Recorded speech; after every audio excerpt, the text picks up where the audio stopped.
Bom dia, Boa tarde. boa noite.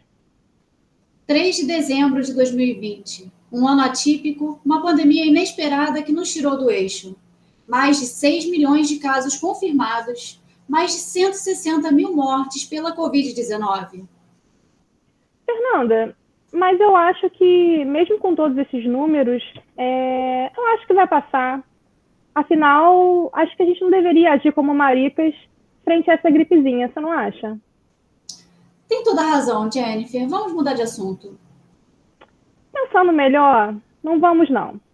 Segundo o estudo da CNN Brasil, feito pelo Instituto de Psicologia do Estado do Rio de Janeiro, apontou que os casos de depressão praticamente dobraram desde o início da pandemia. Entre março e abril, dados coletados indicam que o percentual de pessoas com depressão saltou de 4,2% para 8%, enquanto os quadros de ansiedade foram de 8,7% para 14,9%. Vamos chamar agora a correspondente Cassiane Maria, que está em Maricá. Em entrevista com a psicóloga Suzane Branco, ela perguntou sobre os impactos psicológicos que essa pandemia pode trazer e pediu algumas dicas de como passar por esse momento. Cassiane, é com você. Estamos aqui para entrevistar a nossa psicóloga Suzane Branco sobre os impactos da pandemia na nossa sociedade. Dito isso, mesmo diante dessa nova realidade do Covid-19, muita gente nega o perigo da transmissão do novo coronavírus e a gravidade da doença. Diante de uma ameaça muito intensa, algumas pessoas acabam lidando de forma negativa e de uma forma que elas levam elas a negar a contaminação, podendo ser até caracterizado como toque, esse exagero. Baseado nesse contexto que estamos vivendo, qual seria a atuação do psicólogo na sociedade e em que momento seria necessária a intervenção de um psicólogo?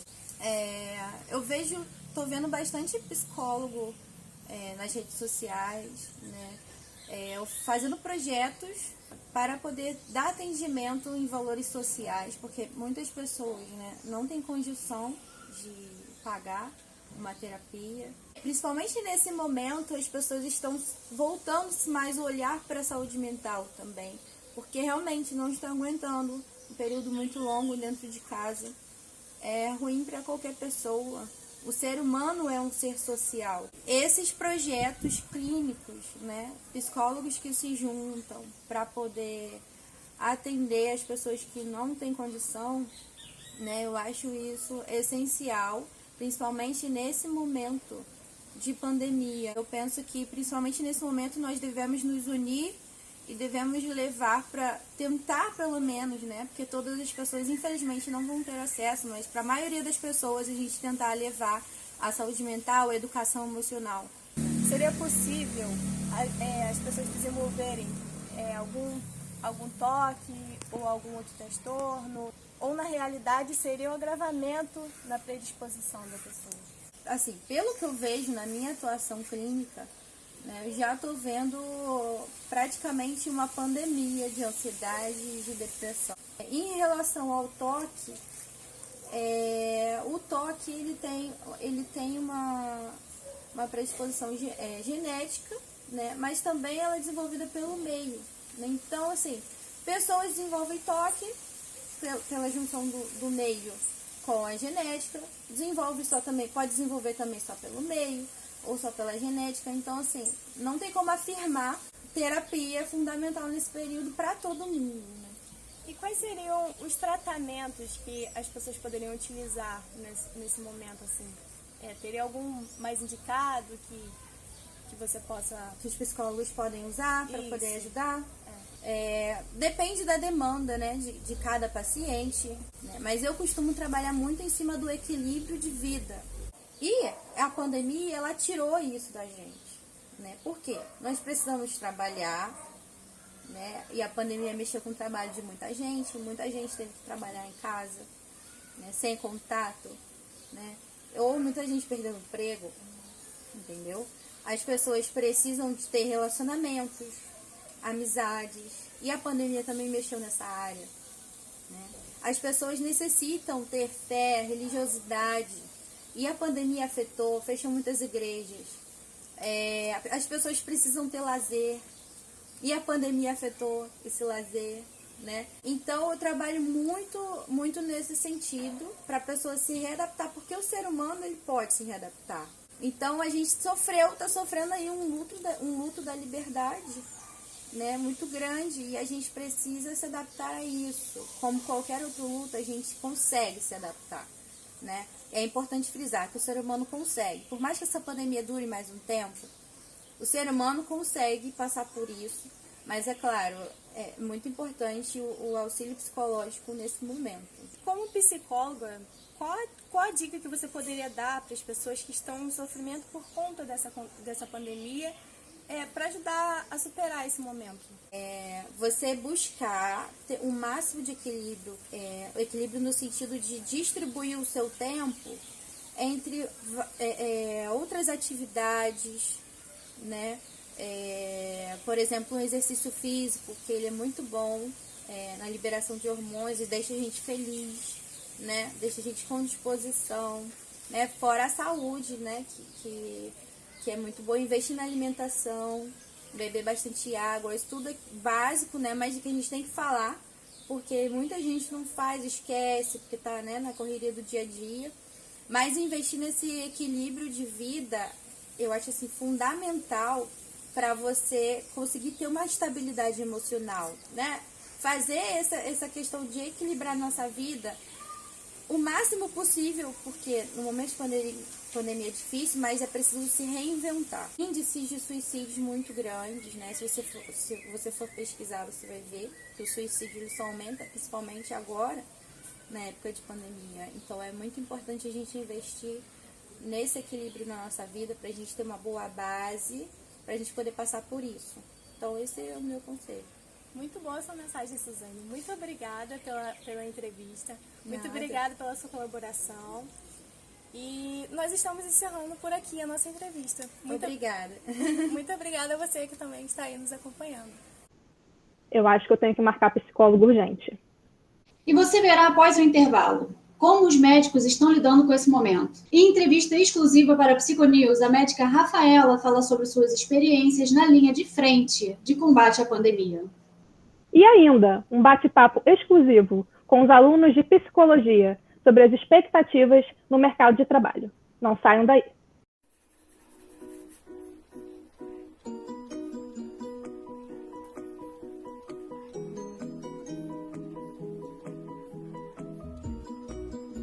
Oi, e aí, amiga?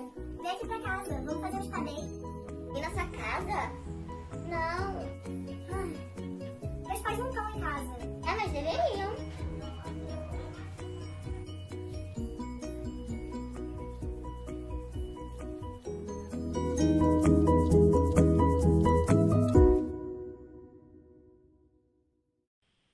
Agora vamos falar com o professor e historiador árabe Gamal Gamalin, formado na Universidade do Cairo, que fará uma breve análise sobre a história das pandemias e uma relação com a atual que estamos vivendo.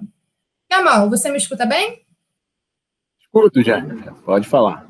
Boa noite para você. Muito obrigada por ceder essa entrevista para o nosso jornal.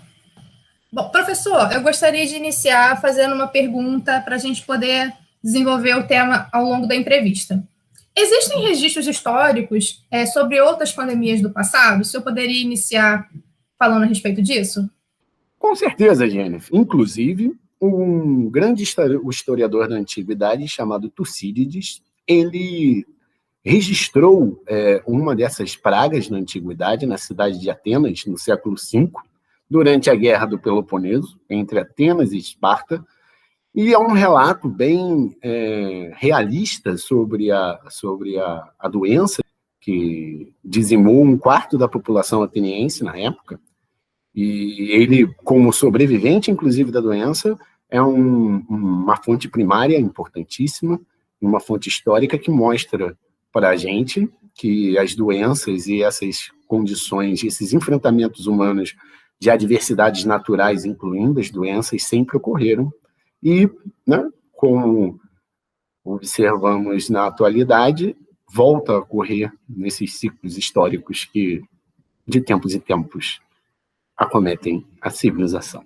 Antes da Covid-19, né, Algumas pandemias ficaram muito famosas, como a peste negra no século XIV e a gripe espanhola no século XIX, no finalzinho. São as mais conhecidas pela população.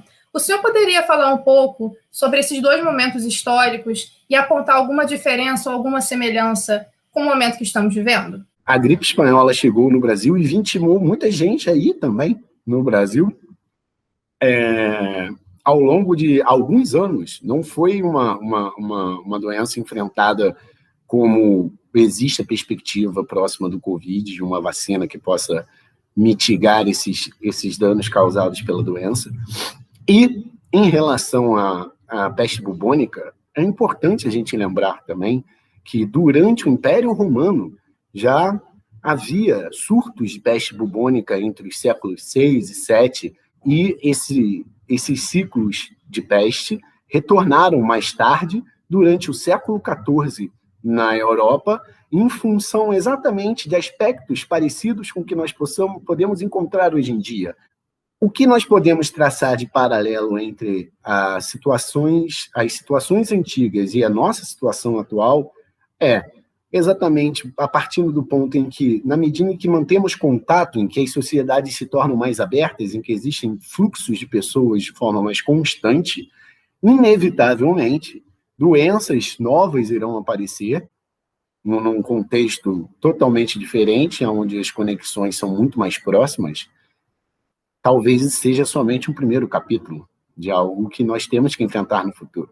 Professor, o que você diria a respeito da população, tendo todos os meios de informação disponíveis dentro de casa, continuarem a agir de forma incorreta em relação a essa pandemia? No passado, nós não tínhamos toda essa divulgação.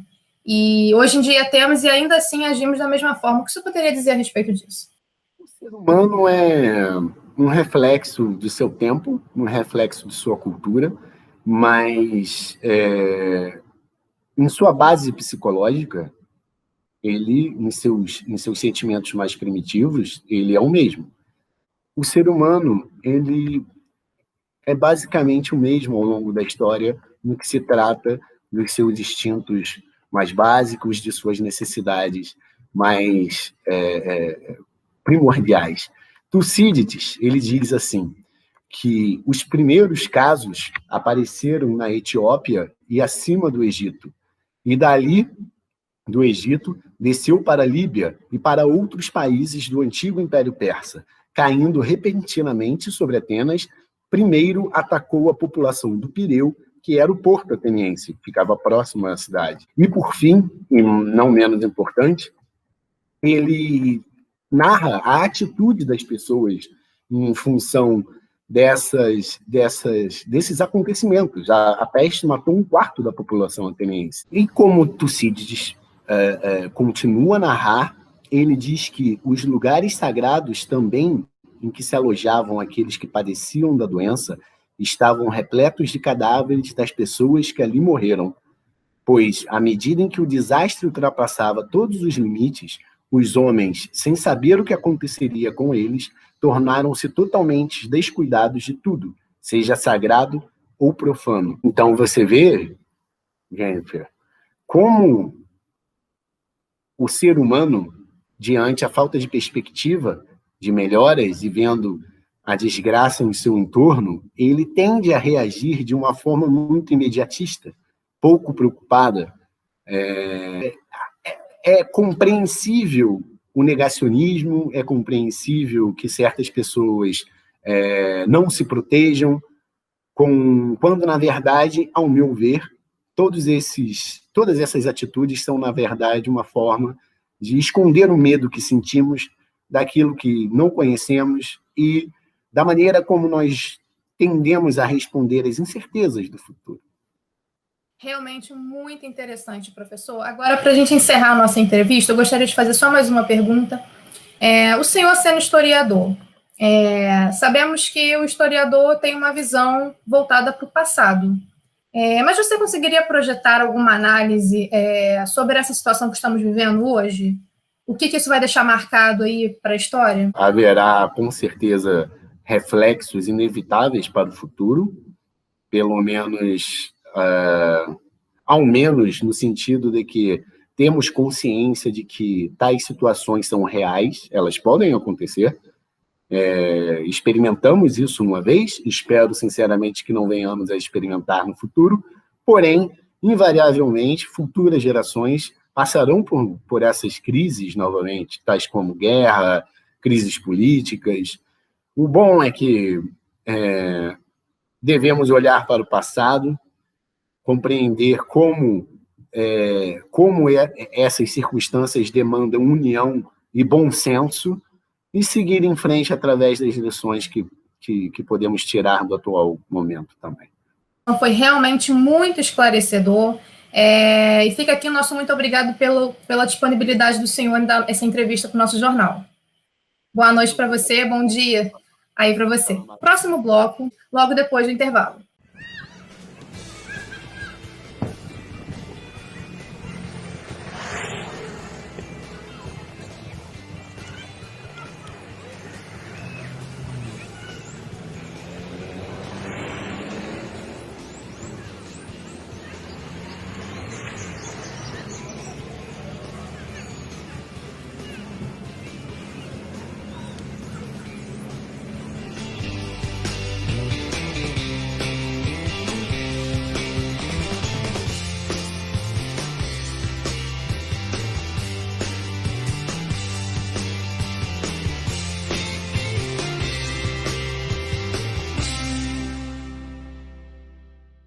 Vamos chamar agora o nosso correspondente Daniel Pires, que está em Niterói.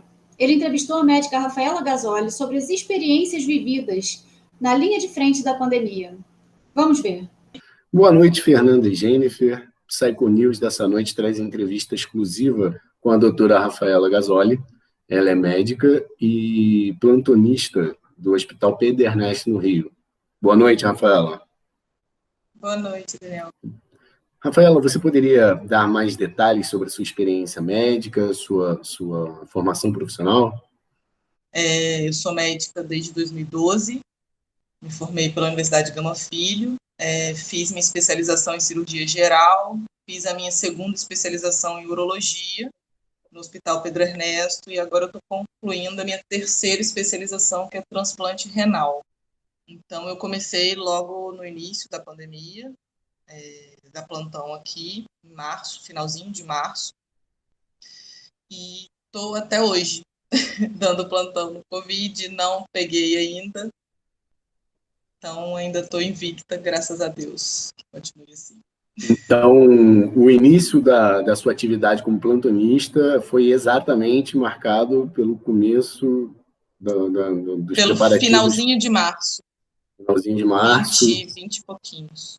E de que maneira você sente que, dentro do campo profissional, eu imagino que isso não tenha afetado de uma forma tão direta, porque a sua experiência como plantonista se iniciou exatamente no período em que os tratamentos com o Covid iniciaram no estado do Rio. Mas, conversando com colegas dentro da sua área, existem relatos de como essa alteração ocorreu para eles, em termos de fluxo de trabalho, de preocupação com o próprio ambiente de trabalho, como as coisas se modificaram antes e depois do tratamento da Covid? Mudou muito o tratamento do início da pandemia para agora. Esse período foi curto de adaptação, todo mundo se preparando, todo mundo com muito medo, então você tinha muito medo de se encapotar, você tinha muito medo de se paramentar, muito medo de examinar, e até para você prescrever, ninguém tinha experiência. Mas vendo pelo lado que ninguém tinha experiência nenhuma, todo mundo aprendeu junto. Então foi um crescimento muito importante profissional para várias especialidades, de infectologia, por exemplo. Então mudou bastante a rotina das pessoas da minha especialidade. Em termos assim, de carga de trabalho, para você, qual foi o mês ou o período ali desse ano onde as coisas foram mais intensas, mais desgastantes, né, em termos de carga de trabalho? Teve algum período que você consiga lembrar e marcar? O plantão se tornou mais pesado, por exemplo, durante o período de maio, junho. Foi o período que foi uns plantões mais pesados, mais difíceis de lidar com a família, difícil de lidar com os pacientes, porque a gente já estava tendo uns pacientes mais graves na enfermaria. Então, foi bem pesado ali, final de abril, maio, junho. E existe um perfil de paciente para o COVID? Tem um perfil de pacientes, óbvio, paciente que tem mais comorbidade, né, tem mais doenças de base, mas no início da pandemia a gente percebeu muito que os pacientes mais graves eram os pacientes obesos.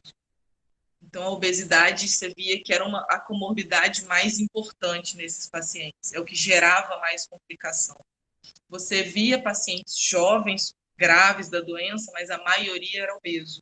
Hoje, as complicações estão mais em pacientes mais idosos. No início da pandemia, era mais obeso. Óbvio que o idoso também sofria, mas mais os pacientes mais idosos. E tirando um pouco o foco do paciente, colocando o foco na equipe médica em si, na equipe de saúde, enfermeiros e todos os funcionários envolvidos no suporte ao paciente, você notou algum impacto psicológico efetivo na equipe de saúde? Algo que seja mais destacável? A minha família é de Rondônia, a minha família é de fora. Então, os meus pais moram em Rondônia. O meu irmão mora comigo. E o meu irmão é obeso. Até por causa disso, eu ainda tomo um cuidado maior com tudo. O tempo inteiro eu estou de máscara, tento não falhar isso, porque o meu medo maior é eu levar isso para o meu irmão. E ele está trabalhando de casa desde quando começou a pandemia. Então, eu que vou levar isso para ele se eu pegar, entendeu? Então, o meu psicológico ficou assim, aquela tensão o tempo inteiro de entrar em casa, tira a roupa, tira o sapato, passa álcool, passa... E os meus pais em Rondônia, uma neura um pouco maior pelos filhos que estavam longe, né? Então, quem é que está tomando conta dos meus meninos? E eu com o mesmo pensamento, quem é que está tomando conta dos meus velhos? E eu percebi essa alteração emocional em mim, principalmente, e no meu irmão, por exemplo, quando chegou em agosto, ninguém já aguentava, julho, ninguém já aguentava. E aí o meu irmão virou para mim e falou assim, mana, vamos dar uma voltinha de carro na rua, só para eu ver gente? Então, assim, caraca, o garoto quer dar uma voltinha de carro para ver gente. O garoto tem 27 anos, mas assim... E aí eu falei, não tá bom. Aí eu liguei para uma amiga minha que mora em Rondônia. Falei assim, cara, eu tô pensando em ir para aí. Eu tô com medo por causa dos meus pais, mas eu tô eu vim até onde eu aguentei. Agora eu preciso de férias. Eu preciso sair disso aqui. E aí conversei com meu irmão, não falei com a minha mãe. Conversei com meu irmão e falei assim, Juninho, vamos para Rondônia de carro? Ele, como assim, mano, Rondônia? Ele, vamos de carro? Ele, vamos. E o meu irmão é muito assim, o meu filtro, entendeu? Eu penso numa maluquice e o meu irmão me bloqueia. Eu penso numa maluquice e o meu irmão me bloqueia. E quando eu falei vamos, e na hora ele falou vamos, eu falei, não, realmente ele também não tá bem, então a gente precisa sair. E uma amiga virou para mim e falou assim, cara, a minha cidade no sul tá tendo mais casos de suicídio do que de Covid. Eu falei, então, eu realmente vou. E aí dei um jeito, troquei os meus plantões, peguei o carro e fui. 2 dias dirigindo, meu irmão não dirige, e eu fui dirigindo sozinha até Rondônia. Foi aí que eu percebi, assim, cheguei no meu limite e eu precisava disso. E, assim, fez muita diferença. Foi um impacto emocional que você fala, assim, eu precisava. Não ia ficar bom para mim, eu já não ia ter um contato tão bom com os pacientes. As pessoas estavam muito no limiar do estresse, assim. Tudo quebrar psicologicamente, seria? Exatamente. Tudo era... As pessoas ficavam todas muito irritadiças, com pouca coisa. Por parte da instituição, do hospital, houve algum acompanhamento psicológico, alguma proposta de suporte psicológico para os profissionais da área de saúde? Para exatamente dirimir essas questões emocionais que, invariavelmente, né, afloram durante esse período? O professor Damião, que é o diretor do hospital, contratou o pessoal da psicologia para acompanhar os doentes. A gente tinha a visita das psicólogas nas enfermarias para fazerem chamada de vídeo, e aí elas conversavam com a gente, olha, quem precisar, a gente está lá embaixo, é só ir lá para baixo, a gente conversa, a gente faz uma consulta, começa um acompanhamento. Óbvio que não dava para absorver todo mundo, mas tinha essa porta aberta, assim, para quem quisesse ir, entendeu? Não tinha uma equipe exclusiva para os profissionais de saúde, mas tinha a possibilidade de você ir até eles e eles te acompanharem. E para você, a sua relação com a morte mudou?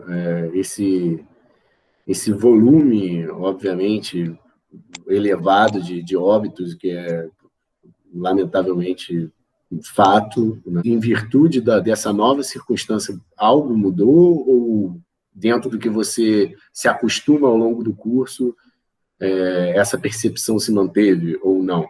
Uma palavra feia, mas a gente acaba ficando um pouco mais acostumado. Como eu sou da área cirúrgica, geralmente os meus pacientes que vão a óbito são pacientes de trauma, são pacientes são óbitos mais agudos, são mortes mais repentinas. Mudou não pela forma de lidar com o óbito, com a morte, mudou pela forma de lidar com a família. Por quê? O paciente estava ali na gravidade dele e sem ter alguém perto para dar um conforto, para dar um carinho, para abraçar, e é uma coisa que a gente não podia fazer e não pode fazer. O paciente, às vezes, ele quer só um abraço, só um aperto de mão, só um carinho, só falar com a família. Então, isso mudou a percepção mais do meu contato com a família. Agora, a pessoa não vê, não poder se despedir, não poder chorar em cima, dar um último beijo que seja. Então, a minha visão com a morte mudou em lidar com a família. Não tanto pelo paciente, mas pelo conforto, aprender a dar conforto para a família. Choca bastante a gente. E, aproveitando um projeto falido de alguns estudantes de psicologia da Uni-La Salle, em Niterói, nós temos aqui uma nuvem de palavras criadas por profissionais da área da saúde. Eles inseriram essas palavras como palavras que marcavam aquele período de mais intensidade no lidar com a Covid para eles. E a nossa proposta aqui é apresentar para você a palavra e você nos diz o que vem à mente, se essa palavra remete você a algo que realmente esteve presente durante esse período mais difícil do tratamento da Covid. Ok? Então, a primeira palavra que apareceu, a palavra de mais destaque para os profissionais de saúde nesse período foi ansiedade. Essa palavra fala alguma coisa com você durante esse período de lidar com o Covid? Eu sou uma pessoa que sou ansiosa, mas eu acho que a ansiedade foi realmente marcante no início, porque ninguém sabia nada, ninguém sabia como tratar, ninguém sabia como lidar, ninguém sabia como diagnosticar, ninguém sabia nada. Então, assim, realmente foi bem complicado no começo por isso. Então, batia aquele desespero, aquela ansiedade de você saber o que vai vir depois. Vai internar todo mundo? Obrigatoriamente todo mundo vai pegar? Assim, ansiedade realmente é uma palavra... Essa incerteza, né, sobre o rumo da doença no Brasil. A segunda palavra foi medo. Eu acho que eu senti mais medo, como eu disse, pelo meu irmão, do que por mim. Porque eu estava lidando direto com a doença. Então, até que horas que eu ia conseguir lidar com meu irmão doente? E eu vou chorar porque eu sou frouxa. Então, assim, me bate um desespero, um medo eu ter que lidar com meu irmão doente. E a terceira e última palavra que apareceu foi resiliência. Sim, porque, na verdade, você tem que ter a paciência, a paz de espírito de se manter plena enquanto tudo está acontecendo. Você tem que conseguir lidar com aquela situação enquanto está despejando aquele caminhão de informações novas, aquele caminhão de novos acontecimentos na sua vida, o que vai acontecer com a sua vida. Eu sou médica, não vou ser, por exemplo, desempregada, mas até quando eu vou ficar trabalhando pelo Covid, eu vou ter emprego no Covid, vai acabar isso e vai voltar um volume, eu vou ter minhas cirurgias.